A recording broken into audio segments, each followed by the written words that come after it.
بسم اللہ الرحمن الرحیم۔ سب سے پہلے میں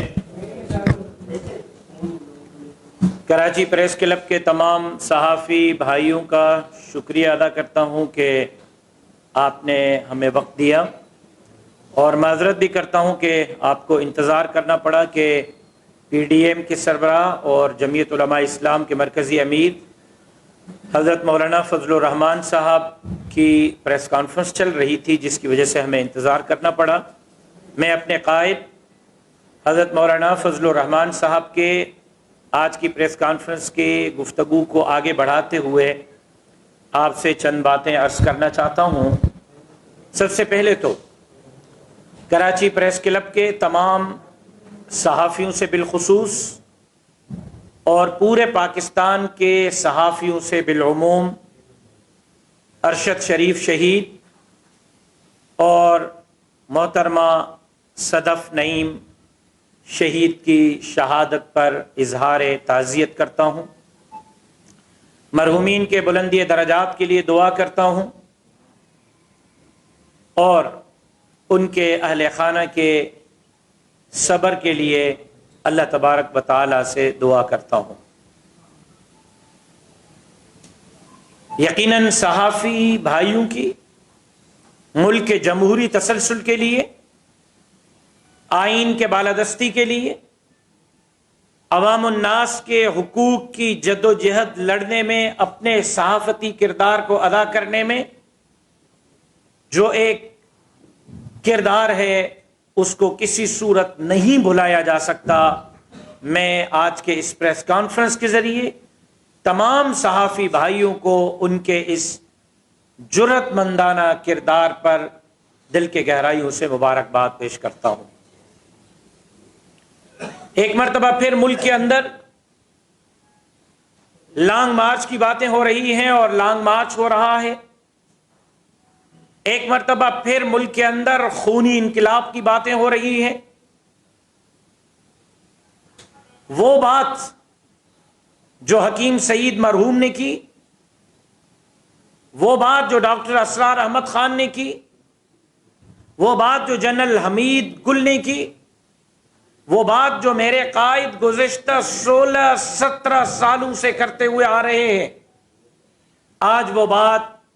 پاکستان کے ایک ایک ادارے کے زبان پر ہے، ادارے کے فرد کی زبان پر ہے۔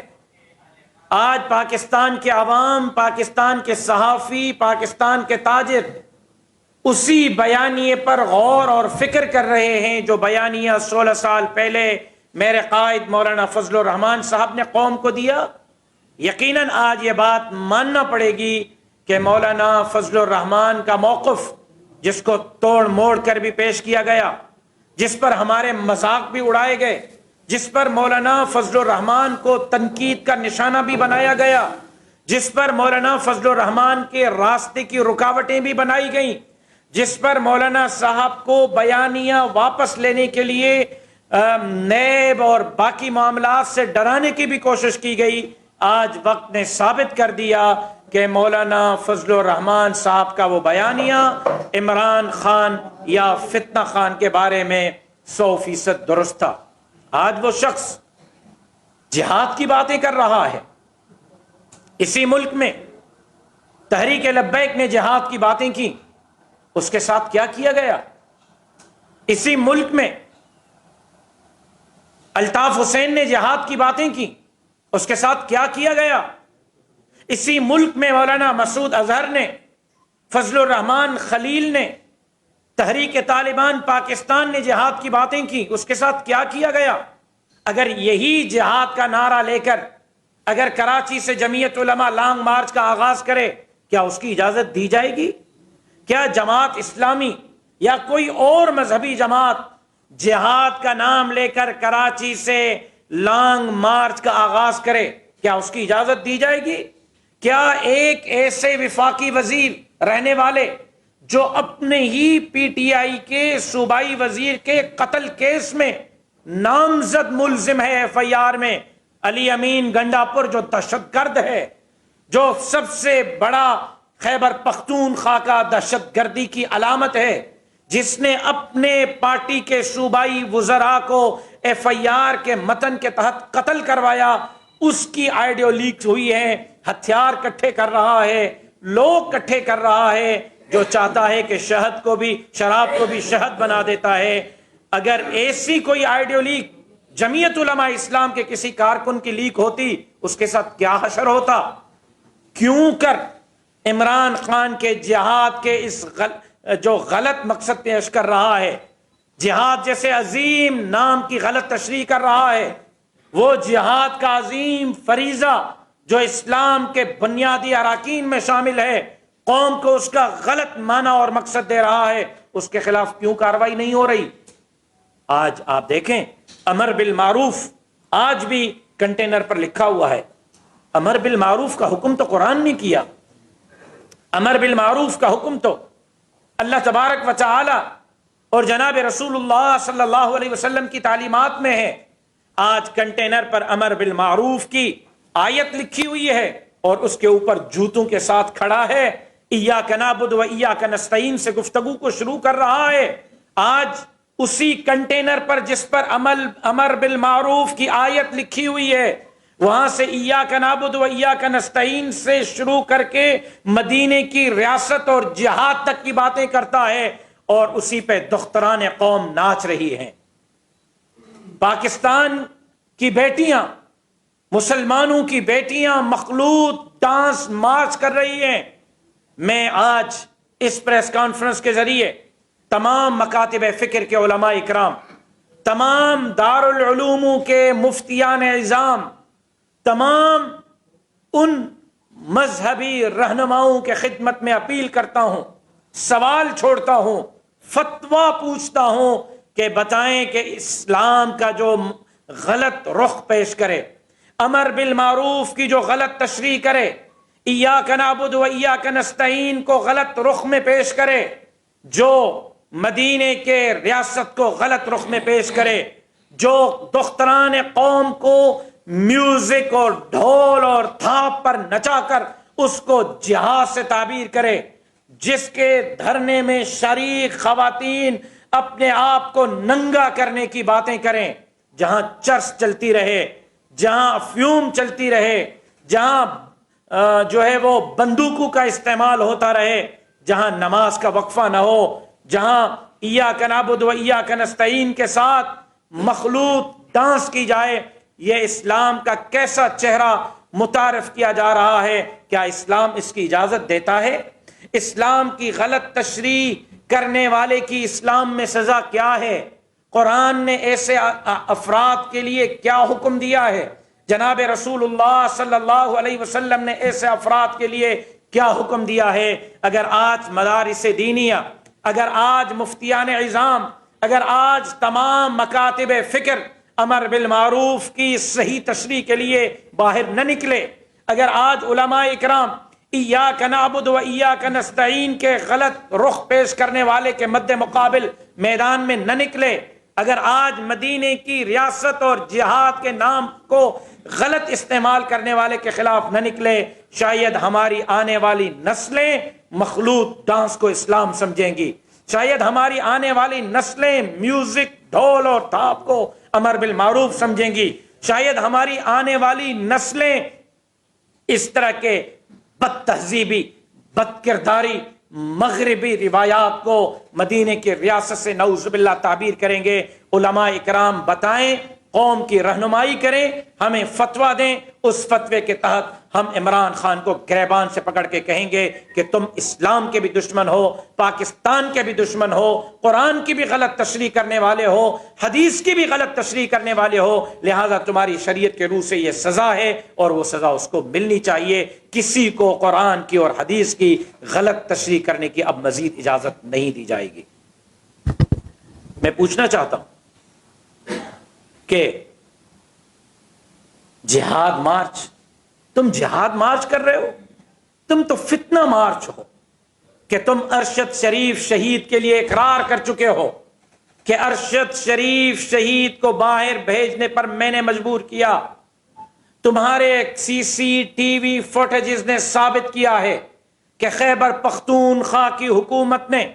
ارشد شریف شہید کو KPK اور پشاور کے ایئرپورٹ سے پروٹوکول دے کر باہر بھیجا، وہ کون ہے جنہوں نے مجبور کیا ارشد شریف شہید کو کہ وہ دبئی سے نکل کر اگلے ملک میں جائے؟ تم جہاد نہیں، تم فتنہ برپا کر رہے ہو، تم لاشوں کی سیاست کر رہے ہو، تمہیں یہ قوم مزید لاشوں کی سیاست کرنے نہیں دے گی۔ کہا کہ رات کو ٹریفک ہوتی ہے اس لیے دن میں چلیں گے، اور ٹریفک دن میں ہوتی ہے یا رات میں؟ اپنی طرح کی اصلاحات پیش کرتا ہے، چونکہ لوگ نہیں ہیں 2,500 3,000 سے زیادہ لوگ نہیں جو دن میں بھی ایک شہر میں جہاں سے گزر رہا ہے اکٹھے ہو رہے ہیں میوزک کے لیے، مخلوط ڈانس کے لیے، بے حیائی، فحاشی اور اوریانی کے لیے، اس کو کیش کرانا ہے۔ عمران خان کا یہ مارچ مکمل فلاپ ہو چکا ہے۔ مارچ کرنا ہے تو عمران خان مولانا فضل الرحمان کی شاگردی میں آ جاؤ۔ مارچ کرنا آپ کے بس کی بات نہیں، مارچ کرنا سیکھنا ہے تو مولانا فضل الرحمان سے سیکھو کہ کیسے مارچ کی جاتی ہے اور کس منہ سے عمران احمد خان نیازی کس منہ سے معیشت کی بات کر رہا ہے، کس منہ سے وہ غریب کی باتیں کر رہا ہے، کس منہ سے وہ ملک کو مضبوط بنانے کی باتیں کر رہا ہے۔ وہ شخص جس نے 1 کروڑ نوکریوں کی باتیں کی، وہ شخص جس نے 50 لاکھ گھروں کی باتیں کی، وہ شخص جس نے کشکول توڑنے کی باتیں کی، وہ شخص جس نے IMF سے قرضہ لیا تو خودکشی کروں گا کی باتیں کی، وہ شخص جس نے لوگوں کو سنہرے خواب دکھائے اور پھر اپنے 3.5 سالہ دور حکومت میں اتنا بڑا قرضہ لیا کہ پاکستان کے تاریخ میں 70 سال میں عامر یا جمہوری حکمرانوں نے اتنا قرضہ نہیں لیا جو 3.5 سال میں عمران خان نے لیا۔ وہ ملک کی معیشت کی بات کرتا ہے۔ وہ شخص جس نے قوم کو انڈوں، کٹوں، مرغیوں سے سکون صرف قبر تک پہنچایا، وہ ملک کی معیشت کی بات کرتا ہے۔ جس نے فاٹف میں پاکستان کے 27-28 شرائط مانے اور فاٹف کا پاکستان کو گروی بنا کر رکھ دیا، وہ ملک کی مضبوطی کی بات کرتا ہے۔ جس نے پاکستان کے اسٹیٹ بینک کو گروی رکھا، وہ ملک کی معیشت کی بات کرتا ہے۔ جس شخص نے پاکستان کے حوالے سے IMF کے ساتھ جو معاہدات کیے، جس کا خمیازہ آج ہماری حکومت بھگت رہی ہے، جس کا یہ پٹرول کی مہنگی قیمتیں عمران خان کا تحفہ ہے، بجلی کی مہنگی قیمتیں عمران خان کا تحفہ ہے، ڈالر آسمان سے باتیں کر رہا ہے، عمران خان کا تحفہ ہے، سی پیک کو بند کر دیا گیا، عمران خان کا تحفہ ہے۔ کیوں کر ڈالر کی قیمتیں اوپر گئی؟ آپ مجھ سے بہتر جانتے ہیں۔ کیوں کر پیٹرول مہنگا گیا؟ کیا IMF سے معاہدے کے نتیجے میں یہ سب نہیں ہوا؟ آج وہ کس منہ سے جو ہے وہ معیشت کی بات کرتا ہے جس نے ملک کو ہم تو کہہ رہے تھے کہ یہ بیرونی ایجنٹ ہے۔ آپ کی الیکشن کمیشن نے فیصلہ دیا ہے، آپ کے سامنے فیصلہ ہے، ہندوستان سے پیسے لیے ہیں، اسرائیل سے پیسے لیے ہیں، امریکہ سے پیسے لیے ہیں۔ جو شخص ہندوستان سے پیسے لے، جو شخص اسرائیل سے پیسے لے، جو شخص امریکہ سے پیسے لے، وہ پاکستان کا کیسے ہمدرد ہو سکتا ہے؟ وہ پاکستان کی معیشت کو کیسے بہتر بنا سکتا ہے؟ جب اقتدار میں تھا IMF کے تحت گروی رکھ کر ملک کو اس نے معاشی طور پر نقصان پہنچایا، اور آج جب معاشی طور پر سعودی عرب ہماری بات سن رہا ہے، آج جب IMF کے ساتھ اس کے شرائط پورے ہو گئے، نئے پیسے آنے کا وقت ہوا چاہتا ہے، آج جب متحدہ عرب امارات پیسے دینے کے لیے تیار ہے، آج جب ہمارے وزیر اعظم اسلامی جمہوریہ پاکستان جناب میاں محمد شہباز شریف صاحب چائنا کا دورہ کر کے ایک مرتبہ پھر سی پیک کو بحال کرنے کی کوششیں کر رہے ہیں، اس صورتحال میں یہ شخص پہلے حکومت میں بیٹھ کر ملک کی معیشت کو کمزور کرتا رہا اور آج اپنے غلیظ ناپاک ارادوں سے ملک کی معیشت کو کمزور کرنے کی کوشش کر رہا ہے۔ ہمارا جو بیانیہ تھا وہ آج فتح یاب ہوا ہے کہ عمران خان پاکستان کا دوست نہیں، عمران خان پاکستان کا نمائندہ نہیں، بیرون کا ایجنٹ ہے۔ آج دیکھیں فوج کے خلاف کیا کچھ کر رہا ہے اور کہہ رہا ہے۔ شکر ہے کہ اسٹیبلشمنٹ کو اندازہ تو ہو گیا ہوگا کہ مولانا فضل الرحمان صحیح لڑ رہے تھے، اسٹیبلشمنٹ کو آج اندازہ ہو گیا ہوگا۔ آپ کو وہ تقریر مولانا صاحب کی یاد ہوگی، اسی کراچی میں مولانا صاحب نے کہا تھا کہ میں جنرل باجوہ صاحب کو کہتا ہوں کہ نادان دوست سے بچو۔ مولانا صاحب کے آج الفاظ ثابت ہو گئے کہ وہ نادان ان کے گلے پڑا ہے، لیکن فوج کا جب معاملہ ہے تو فوج ہماری ہے، فوج پاکستان کی ہے، اور لاڑکانہ کے شہید اسلام کانفرنس 2016 میں مولانا فضل الرحمان صاحب نے کہا تھا خدا نخواستہ اگر پاکستان پر برا وقت آتا ہے تو یہ ان کے ممی ڈیڈی والے یہ یوتھیاز یہ ڈھونڈتے ہوئے نظر نہیں آئیں گے، افواج پاکستان کے شانہ بشانہ ملک کے سرحدات کی چوکیداری جمعیت علماء اسلام کے یہ فقیر کریں گے۔ فوج ہماری ہے، ہم فوج کے ہیں، اگر خدا نخواستہ ہماری فوج نہ رہی تو پھر کس کی فوج ہوگی؟ کس کی فوج ہوگی؟ آج نریندر مودی کا بیان آپ کے سامنے ہے، آج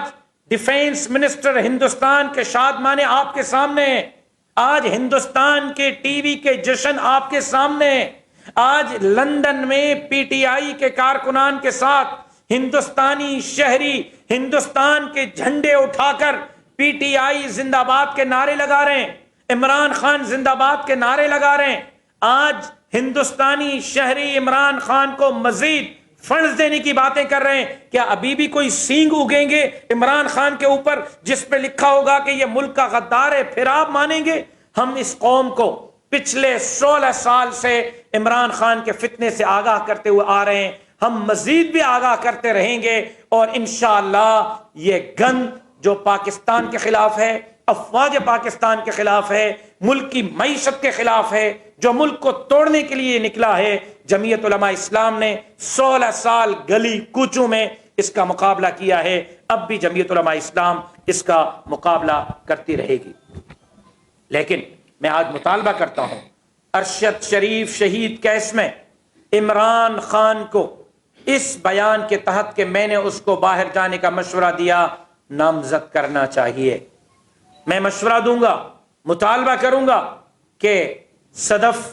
صحافی جو صدف نعیم ہے اس کے شوہر کے سر پر بیٹھ کر اس سے کیوں دستخط کروائے گئے کہ ہم قانونی چارہ جوئی نہیں کریں گے؟ پھر غرور تو دیکھیں،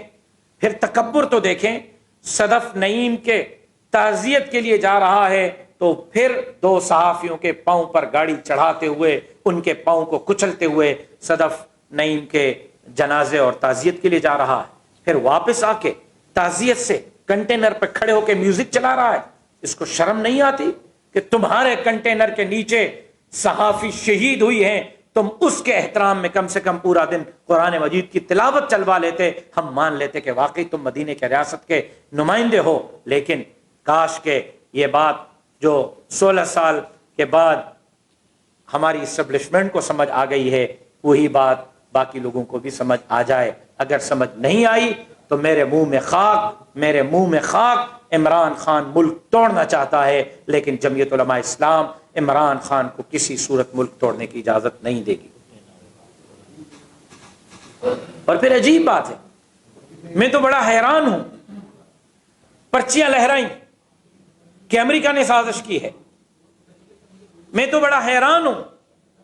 کہ پرچیاں لہرائیں کہ میرے خلاف جو کچھ شہباز شریف کر رہا ہے، جو کچھ مولانا فضل الرحمان صاحب کر رہے ہیں، جو کچھ آصف علی زرداری کر رہا ہے، یہ امریکہ کی سازش ہے، امریکہ مجھے ہٹانا چاہتا ہے۔ لیکن جس دن سے نکلا ہے اس دن سے لے کر اب تک سازش امریکہ نے کی ہے، گالیاں پی ڈی ایم کو دے رہا ہے۔ امریکہ کا نام کیوں نہیں لے رہا؟ امریکہ کے خلاف تقریر کیوں نہیں کر رہا؟ امریکہ کے خلاف سازش کا بیانیہ کیوں قوم کے سامنے؟ اور پھر سائفر نے اس کے اس بھونڈی سازش کو واضح اور آشکار کر کے رکھ دیا ہے کہ یہ کوئی سازش نہیں تھی، یہ کوئی عالمی ایجنڈا نہیں تھا، بلکہ عمران خان کا اپنا رچا ہوا گیم تھا جس سے وہ قوم کو بے وقوف بنانے کی کوشش کر رہا ہے۔ عجیب بات یہ ہے کہ عمران احمد خان نیازی جناب آصف علی زرداری صاحب کو چور چور کہہ رہا ہے، عمران احمد خان نیازی جناب میاں محمد نواز شریف صاحب کو چور چور کہہ رہا ہے، عمران احمد خان نیازی پی ڈی ایم کے تمام ساتھیوں کو، پی ڈی ایم کی لیڈرشپ کو چور چور کہہ رہا ہے۔ لیکن میں پوچھنا چاہتا ہوں کہ گھڑی چور، توشہ خانہ چور، میں پوچھنا چاہتا ہوں کہ بی آر ٹی منصوبے کا چور، میں پوچھنا چاہتا ہوں کہ ہمارے الیکشن کمیشن آف پاکستان سے سرٹیفائیڈ چور میں پوچھنا چاہتا ہوں کہ بنی گالہ کے زمین کے کیس میں ملزم کس حیثیت میں باقیوں کو چور چور کہہ رہا ہے؟ ہونا تو یہ چاہیے کہ بی آر ٹی، معلم جبہ کیس، توشہ خانہ کیس، فارن فنڈنگ کیس، بنی گالہ کے زمین کا کیس، ٹیلی تھون کیس اور پیٹرول، آٹا، چینی، ادویات کو مہنگا کرنے کے کیس، بلین ٹریز کے کیس میں سرٹیفائیڈ مجرم کو اس کی اپنی اصطلاح مدینے کی ریاست کا فارمولہ استعمال کرتے ہوئے ان تمام جرائم میں، بی آر ٹی کے جرم میں، معلم جبہ کے جرم میں، کرونا فنڈز کے جرم میں، بنی گالہ کے جرم میں، ٹیلی تھون 21 ارب روپے جمع کیے، 1 روپیہ اگر کہیں سیلاب متاثرین کے لیے استعمال کیا ہے تو بتائے۔ شوکت خانم کے نام پر پیسے لیے اور ملک کے خلاف استعمال کیے، آج سیلاب کے نام پر پیسے لیے، 6 ارب سے زائد پیسے اس کے اکاؤنٹ میں آ چکے ہیں اور وہ آج پاکستان کے خلاف استعمال ہو رہے ہیں، پاکستانی اداروں کے خلاف استعمال ہو رہے ہیں، پاکستان کی جمہوری جماعتوں کے امینوں کے خلاف استعمال ہو رہے ہیں۔ اس تمام کیسوں میں مدینے کی ریاست کا فارمولہ اپنانا چاہیے، اور مدینے کی ریاست میں جس پر چوری کا الزام ثابت ہو جائے اس کا ہاتھ کاٹا جاتا ہے۔ میں رانا حکیم رانا ثناء اللہ صاحب کو کہنا چاہتا ہوں کہ حکمت سے اب کام نہیں چلے گا، حکمت سے اس کو سرجن تک جانا ہوگا، اور مولانا فضل الرحمان کی یونیورسٹی سے وہ حکیم بنے ہیں۔ میں اپنے اس یونیورسٹی کے وائس چانسلر یا چانسلر مولانا فضل الرحمان کی خدمت میں گزارش کروں گا کہ رانا ثناء اللہ کو اب حکمت سے سرجن کا سرٹیفکیٹ دے دیں، اور سرجن صاحب سے درخواست کروں گا کہ بی آر ٹی، معلم جبہ، کرونا، بنی گالہ، ٹیلی تھون، پیٹرول، آٹا، چینی، ادویات، بلین ٹریز، اب جو ہے یہ آپ کے جو یہ کرونا کے نام پر اور جو ہمارے سیلاب کے نام پر فنڈز لیے ہیں، اس کے نام پر جو اس پر الزام ثابت ہوا ہے، اس الزام کے جرم میں مدینے کی ریاست کا فیصلہ سناتے ہوئے اس کو اسلام آباد دعوت دیں، وہ آ جائے اور ڈی چوک پر اس کا ہاتھ کاٹا جائے، کیونکہ مدینے کی ریاست میں چور کا ہاتھ کاٹا جاتا ہے۔ مدینے کے ریاست میں چور کو سر پہ نہیں بٹھایا جاتا، مدینے کے ریاست میں چور کو عدالتوں سے ضمانتیں نہیں ملتی، مدینے کے ریاست میں عدالتیں اس کے لیے راستہ ہموار نہیں کرتی۔ میں بڑے احترام کے ساتھ اپنی عدالت عظمیٰ سے اپیل کرتا ہوں، پاکستان کے عوام کے توسط سے، کہ آپ نے اس کو اسلام آباد آنے کی اجازت دی، آپ کی اجازت کے نتیجے میں وہ اسلام آباد آیا اور اسلام آباد کو اس نے لہو لہان کیا، اسلام آباد کو آگ لگائی، سرکاری عمارتوں پر حملے کیے، ڈی چوک تک پہنچا، پہلے پارلیمنٹ پر حملہ، پی ٹی وی پر حملہ، دوسرے سفر میں اس نے اسلام آباد کو آگ لگائی، آج تیسرے سفر میں اس کے سابق وزراء ہتھیار جمع کرنے کی باتیں کر رہے ہیں، جو باتیں لیک ہو چکی ہیں۔ ایسے نہیں ہو سکتا کہ عدالت ایک فریق بن کر آگے چلے۔ میں عدالت عظمیٰ سے بھی مطالبہ کرتا ہوں، درخواست کرتا ہوں اور اپیل کرتا ہوں کہ عمران خان کو اسلام آباد میں داخل ہونے سے روکے، کیونکہ پچھلی مرتبہ انہوں نے عدالت کے فیصلے ماننے سے انکار کیا تھا۔ پھر ایک اور بات بھی عرض کرنا چاہتا ہوں کہ مدینے کی ریاست کی باتیں کرنے والے کو امریکہ کی عدالت نے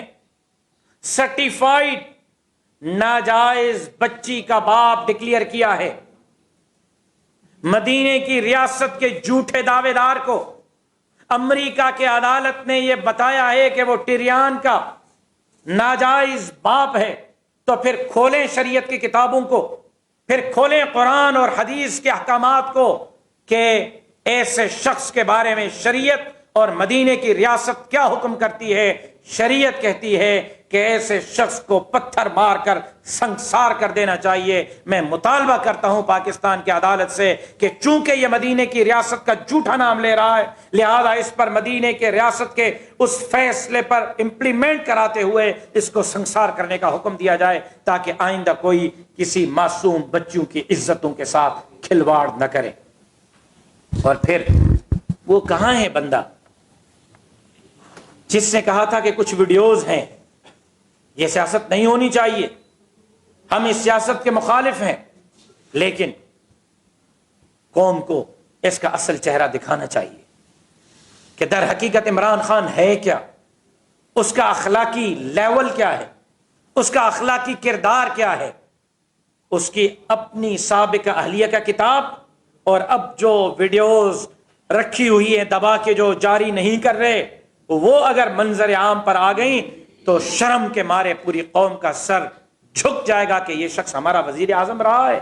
یہ شخص ہمارے ملک کی نمائندگی کرتا رہا ہے، یہ شخص ایاک نعبد و ایاک نستعین کا نام لیتا ہے، یہ شخص امر بالمعروف کی باتیں کرتا ہے. اصل بات کیا ہے؟ اصل بات یہ ہے کہ میں نہیں تو آپ بھی نہیں. یہ ایک ذہنی مریض ہے، کوکین کا نشئی ہے، جو صرف میں اور میں اور میں کھیلنا چاہتا ہے، میں کے علاوہ کچھ کھیلنا نہیں چاہتا. میں اس کو کہنا چاہتا ہوں کہ تم نے سی پیک کو ختم کیا، تم نے 3.5 سال میں ملک کو کوئی بڑا منصوبہ نہیں دیا، تم نے انڈوں کٹوں مرغیوں تک قوم کو پہنچایا، لنگر خانے تک قوم کو پہنچایا، تم نے پاکستان کا اسٹیٹ بینک گروی رکھا، تم نے ملک کو معاشی طور پر دلدل میں پھنسایا، تم نے ایسے معاہدات کیے جس کے نتیجے میں آج ہم مہنگا پٹرول خریدنے پر مجبور ہیں، تمہارے معاہدے کے نتیجے میں آج ہم مہنگی بجلی خریدنے پر مجبور ہیں. تم وہی شخص ہو جس نے صوبہ سندھ کو عملی طور پر تقسیم کرنے کی سازش کی، تم وہی شخص ہو جس نے کراچی کے لیے ایک الگ کمیٹی بنا کر ماورائے آئین کراچی کے فنڈز الگ دینے کی باتیں کی. تم نہ ملک کے خادم ہو، تم نہ قوم کے خادم ہو، تم نہ اسلام کے خادم ہو، تم پاکستان کے بھی دشمن ہو، تم فوج کے بھی دشمن ہو، تم ملک کے جمہوری اداروں کے بھی دشمن ہو، اور تم بیرون کے ایجنڈے پہ پاکستان کو توڑنا چاہتے ہو. لیکن یاد رکھو عمران خان، مولانا فضل الرحمان کے قیادت میں ہم نے تمہیں 10 سال کے اقتدار سے 3 سال تک سکیڑا، ہم نے تمہیں کنٹینر تک پہنچایا، اور اب تمہارے اس لانگ مارچ کو ہم نے 2000 تک محدود کر دیا ہے. جمعیت علماء اسلام کے یہ کارکن، یہ ابابیل، جب تک تمہارا یہ ناپاک ایجنڈا اور عزائم ہے تمہارا مقابلہ کرتے رہیں گے. ہم 6 نومبر کو حیدرآباد میں نسیم نگر چوک حیدرآباد پر ایک بہت بڑا جلسہ کرنے جا رہے ہیں صوبائی سطح کا، اور 20 نومبر کو شکارپور میں ایک بہت بڑا اجتماع کرنے جا رہے ہیں. جو 20 نومبر کو شکارپور کا جلسہ مرکزی سطح کا ہوگا، جس میں سربراہ پی ڈی ایم حضرت مولانا فضل الرحمان صاحب خصوصی طور پر شرکت کریں گے. اس کے ساتھ ساتھ مچھر کالونی کراچی میں ہمارے 6 نومبر کو حیدرآباد میں، 20 نومبر کو شکارپور میں، 6 نومبر کو صوبائی سطح کا جلسہ ہوگا، 20 نومبر کو شکارپور میں مرکزی سطح کا ہوگا، جس میں مولانا فضل الرحمان صاحب خصوصی طور پر شرکت کریں گے. اس کے ساتھ ساتھ کچھ دن قبل کراچی مچھر کالونی میں ایک پرائیویٹ نجی کمپنی کے 2 بندوں کو، ایک انجینئر سعید جاوید اور اس کے ڈرائیور اسحاق کو پتھر مار مار کر بے دردی سے شہید کیا گیا. میں نہ صرف اس کی مذمت کرتا ہوں، نہ صرف ورثاء سے اظہار تعزیت کرتا ہوں، بلکہ آج کے اس پریس کانفرنس کے ذریعے انجینئر سعید جاوید اور ان کے ڈرائیور اسحاق کے قاتلوں کو فوری طور پر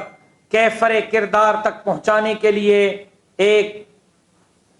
اعلیٰ سطح کی تحقیقاتی کمیٹی بنانے کا مطالبہ کرتا ہوں. اور اس عمل کو نہ یہ شرعی عمل ہے، نہ یہ اخلاقی عمل ہے، نہ یہ قانونی عمل ہے، کسی صورت اس کو قبول نہیں کیا جا سکتا. اس کی جتنی بھی مذمت کی جائے وہ کم ہے. چیف جسٹس سندھ صاحب نے اس پر نوٹس لیا ہے، لیکن میں اس پر ایک جوائنٹ کمیٹی، تحقیقاتی کمیٹی کا مطالبہ کرتا ہوں. اس کے ساتھ ساتھ ایک سندھ حکومت سے اپیل کرنا چاہتا ہوں، جناب سید مراد علی شاہ صاحب سے اپیل کرنا چاہتا ہوں کہ کیا وجہ ہے کہ سیلاب تو پنجاب سے بھی گزرا، سیلاب تو بلوچستان سے بھی گزرا، سیلاب تو خیبر پختونخوا سے گزرا، لیکن اور 18 اگست سے سندھ میں داخل ہونے والا سیلاب کا پانی آج بھی سندھ کے 23 اضلاع میں کھڑا ہوا ہے. آج بھی لاکھوں لوگ اپنے گھروں سے باہر ہیں. کیوں ان کو ریلیف نہیں دیا جا رہا؟ میں شکر گزار ہوں جناب وزیر اعظم میاں محمد شہباز شریف صاحب کا، جنہوں نے اکراس دا بورڈ متاثر علاقوں میں خواتین کو 25,25 ہزار روپے دیے. یہ پی ڈی ایم کی حکومت کو کریڈٹ جاتا ہے، لیکن سندھ حکومت ابھی تک اس معاملے میں سست ہے کہ پانی نکالا جا سکے. ابھی تک سندھ حکومت کے ماتحت کام کرنے والے ادارے، ڈی سیز اور ان کے ماتحت کام کرنے والے ادارے پانی نکالنے میں ناکام ہوئے ہیں. بیماریاں جنم لے رہی ہیں. لاکھوں سندھ کے لوگ اس وقت سیلاب متاثر علاقوں میں موذی امراض میں آ چکے ہیں. میں درخواست کرتا ہوں کہ فوری طور پر پانی نکالا جائے، لیکن اس کے ساتھ ساتھ یہ بھی مطالبہ کرتا ہوں کہ دریا میں تو کوئی بریچ نہیں ہوا، کسی بھی سندھ کے اندر کسی بھی کینال کو کوئی بریچ نہیں ہوا. جب دریا میں بھی بریچ نہیں ہوا، جب کینال میں بھی بریچ نہیں ہوا، تو اتنا بڑا پانی کہاں سے پھیلا؟ پتہ چلا کہ سیم نالے آدھے کلومیٹر سے ٹوٹے، جس سے پانی پھیل گیا. اور جب ہم بجٹ کو دیکھتے ہیں سندھ کی، تو ہر سال سیم نالوں کی صفائی کے لیے اربوں روپے بجٹ سے نکالے گئے ہیں. تحقیقات ہونی چاہیے کہ سیم نالوں پر خرچ ہونے والے پیسے کہاں گئے، کیوں سیم نالوں پر خرچ نہیں ہوئے، کیوں سیم نالے ٹوٹ گئے. اس پر بھی اعلیٰ قسم کی تحقیقاتی کمیٹی ہونی چاہیے جو تحقیق کرے کہ کن کن کو ٹھیکے دیے گئے تھے سیم نالوں کی صفائیوں کی، ان ٹھیکیداروں نے وہاں کتنا کام کیا، کیوں وہ کام مضبوط نہیں تھا، جس کی وجہ سے آج سندھ سفر کر رہا ہے. لیکن اول دن سے جمعیت علماء اسلام متاثرین کی مدد کر رہی تھی، کر رہی ہے، کرتی رہے گی. لیکن صاحب ثروت افراد سے اپیل کرتا ہوں، سردی شروع ہو رہی ہے، اس وقت متاثرین کو کمبلوں کی، گرم چادروں کی شدید ضرورت ہے. ان کے گھروں کی بحالی کی تعمیر کا کام شروع ہونا ہے، اور جو مساجد شہید ہوئے ہیں ان کے تعمیرات کا کام شروع ہونا ہے. میں صاحب ثروت حضرات کا شکریہ بھی ادا کرتا ہوں جنہوں نے اپنے آپ کو جھونکا، لوگوں کی مدد کی، لیکن ان کو گھر بیٹھنا نہیں چاہیے. مزید سیلاب متاثر علاقوں میں جا کر اور اب لوگوں کے سردیوں کے حوالے سے بھی انہوں نے اپنا کردار ادا کرنا چاہیے. میں نے جو کچھ کہا اللہ تبارک و تعالیٰ قبول فرمائے. آپ کی طرف سے اگر کوئی سوال ہے تو میں حاضر ہوں. مولانا صاحب یہ بتا دیں کہ آپ کی باتوں سے تو یہی لگ رہا ہے کہ جو اپوزیشن کی طرف سے الزام لگایا گیا سندھ حکومت پر کہ سندھ ڈوبا نہیں بلکہ ڈبویا گیا، جی تو آپ اس بات سے، اس نظریے سے متفق ہیں کہ سندھ حکومت نے جان بوجھ کے سندھ کو ڈبویا؟ دیکھیں، ایک ہے سیلاب تو آیا ہے،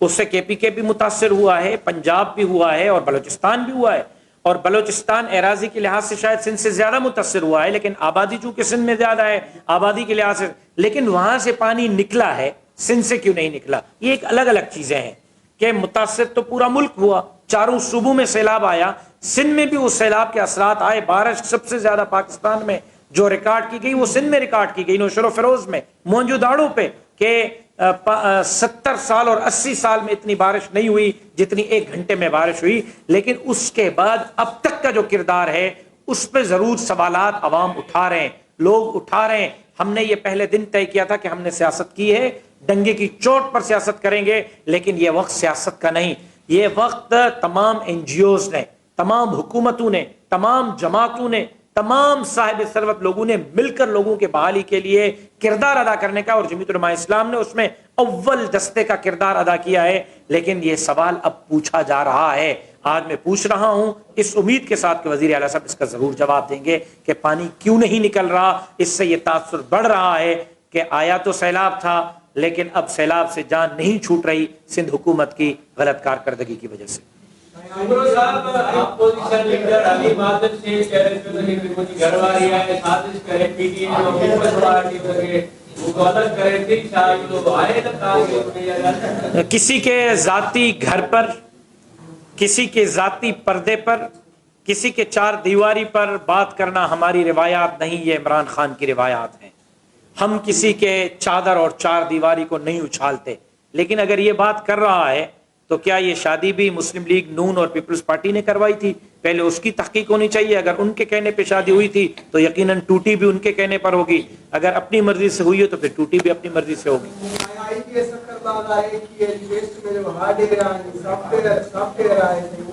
دیکھیں، میں نے سب سے زیادہ اس پر بات کی ہے کہ سندھ میں آئی بی اے پاس یا سندھ کے اساتذہ جو ٹیسٹوں میں پاس ہوئے ہیں ان کے لیے جو پہلے سے کرائٹیریا طے کیا گیا وہ غلط تھا کہ